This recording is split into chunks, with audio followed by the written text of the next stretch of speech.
This was a week for honoring the extraordinary service and profound sacrifice of our men and women in uniform. Every fall, we set aside a special day to pay tribute to our veterans.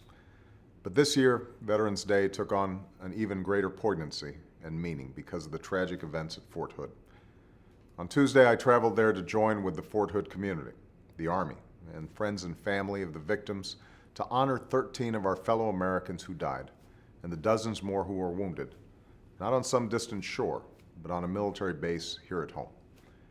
Every man and woman who signs up for military service does so with the full knowledge of the dangers that could come. That's part of what makes the service of our troops and veterans so extraordinary. But it's unthinkable that so many would die in a hail of gunfire on a U.S. Army base in the heart of Texas, and that a fellow service member could have pulled the trigger. There's an ongoing investigation into this terrible tragedy.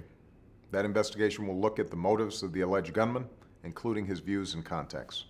As I said in Fort Hood, I am confident that justice will be done, and I will insist that the full story be told.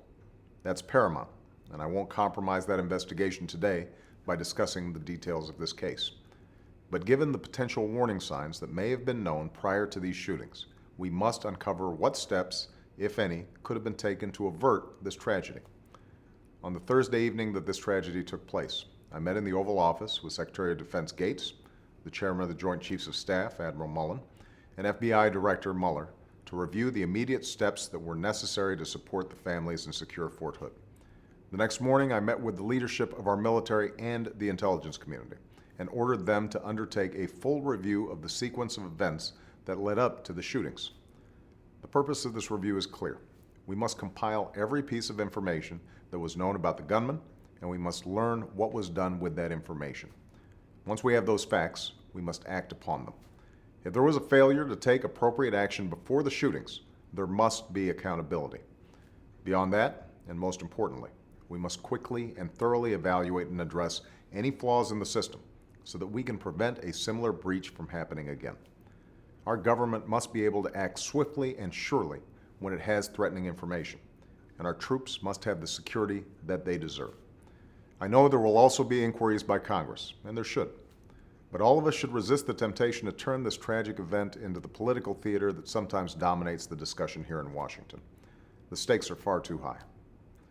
Of all the responsibilities of the presidency, the one that I weigh most heavily is my duty as Commander-in-Chief to our splendid servicemen and women.